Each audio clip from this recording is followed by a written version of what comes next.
ಕೆಲವು ವರ್ಷಗಳ ಹಿಂದೆ ಸಾವಿರಾರು ಜನರಿಗೆ ಸೇವೆ ಕೊಡುತ್ತಿದ್ದ ಕಟ್ಟಡ ಇದಾಗಿತ್ತು. ಈ ಕಟ್ಟಡ ಇಂದು ಪಾಳು ಬಿದ್ದಂತಿದೆ. ಪ್ರತಿದಿನ ಈ ಕಟ್ಟಡವನ್ನು ನೋಡ್ತಾ ಇದ್ರೆ ಹಳೆಯ ನೆನಪುಗಳು ನಮ್ಮನ್ನು ಮೆಲುಕು ಹಾಕುತ್ತಾ ಇದ್ವು. ಹಾಗಾಗಿ ಈ ಕಟ್ಟಡದೊಳಗೆ ಇಂದು ಕಾಲಿಟ್ಟೆವು, ಅಲ್ಲಿ ಕಂಡದ್ದೇ ಬೇರೆ. ಒಂದೆರಡು ವರ್ಷಗಳ ಹಿಂದೆ ಜನರ ಸದ್ದು ಇಲ್ಲಿ ಗಿಜಗಿಜ ಅಂತ ಇತ್ತು. ಆದ್ರೆ ಈಗ ಅಷ್ಟೊಂದು ಜನರಿಲ್ಲದೆ ನಿಶ್ಶಬ್ದದಂತೆ ಕಾಣುತ್ತಿದೆ ಈ ಕಟ್ಟಡ. ತುಮಕೂರು ಜಿಲ್ಲೆ ಶಿರಾನಗರದ ಹೃದಯ ಭಾಗದಲ್ಲಿದೆ ಈ ಕಟ್ಟಡ. ತಾಲೂಕಿನ ಲಕ್ಷಾಂತರ ಜನರು ಈ ಕಟ್ಟಡದೊಳಗೆ ತಮ್ಮ ಕೆಲಸಗಳನ್ನೆಲ್ಲ ಮಾಡಿಸ್ಕೊತಾ ಇದ್ರು. ಇದೇ ನಮ್ಮ ತಾಲೂಕು ಕಚೇರಿ, ಅರ್ಥಾತ್ ತಹಸೀಲ್ದಾರರ ಕಚೇರಿಯಾಗಿತ್ತು ಕೂಡ.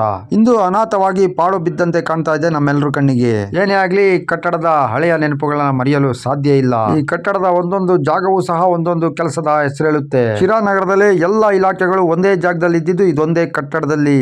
ಸಹಜವಾಗಿ ಕಟ್ಟಡ ಇಷ್ಟ ಆಗೋದು ಇದೊಂದೇ ಕಾರಣಕ್ಕೆ. ಇದೇ ರೂಮ್ ನಲ್ಲಿ ಚುನಾವಣಾ ಅಧಿಕಾರಿಗಳು ಕೂರ್ತಾ ಇದ್ರು.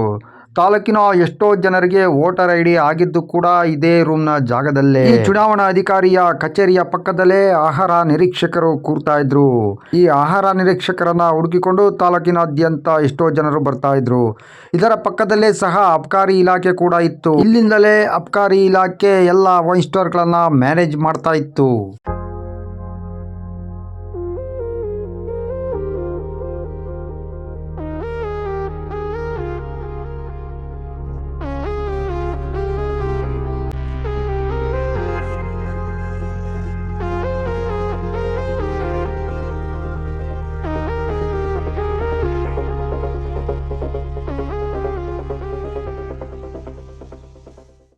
ಅಲ್ಲಿಂದ ನಮ್ಮ ಪಯಣ ಮುಂದುವರಿದು ತಾಲೂಕು ದಂಡಾಧಿಕಾರಿಗಳ ಕಚೇರಿವರೆಗೂ ಬಂತು.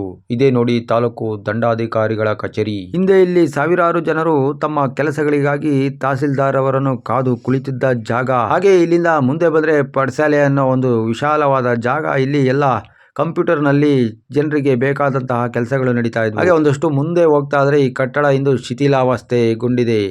ಮೇಲ್ಛಾವಣಿ ಕುಸಿತಾ ಇದೆ.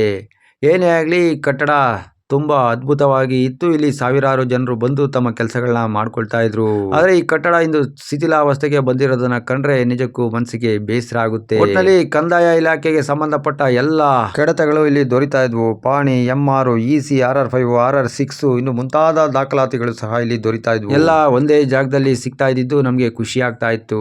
ಈ ಕಟ್ಟಡ ಎಲ್ಲ ಅನುಕೂಲತೆಗಳಿಗೆ ರೈತರಿಗೆ ತುಂಬಾ ಸನಿಹವಿತ್ತು. ಈ ಕಟ್ಟಡದ ಗೋಡೆ ಮೇಲೆ ಬರೆದಂತಹ ಕಂದಾಯ ಇಲಾಖೆಯ ಅಕ್ಷರಗಳು ಇನ್ನೂ ಸಹ ಹಾಗೆಯೇ ಉಳಿದಿವೆ.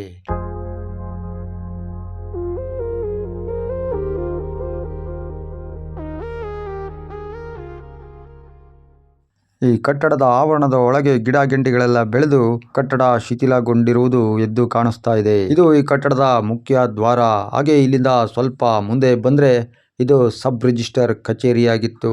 ಮನೆಗಳು, ಸೈಟ್ಗಳು, ಜಮೀನುಗಳು ಎಲ್ಲ ಕೂಡ ರಿಜಿಸ್ಟರ್ ಆಗ್ತಾ ಇತ್ತು ಇಲ್ಲಿ. ಹಾಗೆ ಸ್ವಲ್ಪ ಮುಂದೆ ಬಂದ್ರೆ ಇಲ್ಲಿ ಟಜೂರಿ ಇತ್ತು. ಸರ್ಕಾರಿ ದಾಖಲೆಗಳನ್ನ ಪಡ್ಕೋಬೇಕಾದ್ರೆ ಅದಕ್ಕೆ ಇಂತಿಷ್ಟು ಶುಲ್ಕ ಅಂತ ಇರುತ್ತೆ. ಆ ಶುಲ್ಕನೆಲ್ಲ ಫೈನಲೈಸ್ ಮಾಡುವಂತ ಕಚೇರಿ ಇದಾಗಿತ್ತು. ಈಗ ಇದು ರೇಷ್ಮೆ ಇಲಾಖೆಯ ಕಚೇರಿಯಾಗಿದೆ. ಇಲ್ಲಿಂದ ಹಾಗೆ ಕಟ್ಟಡನೆಲ್ಲ ನೋಡ್ಕೊಂಡು ಒಮ್ಮೆ ಹಳೆ ನೆನಪುಗಳನ್ನೆಲ್ಲ ಮೆಲುಕಾಗ್ತಾ ಇಲ್ಲಿ ಬಂದಿದ್ದು, ಓಡಾಡಿದ್ದು ಎಲ್ಲ ಹಾಗೆ ಕಣ್ಮುಂದೆ ಬರ್ತಾ ಇವೆ. ಏನೇ ಆಗ್ಲಿ, ಸೇವೆ ಕೊಟ್ಟಂತ ಜಾಗನ ಮರೆಯಲು ಸಾಧ್ಯವಿಲ್ಲ.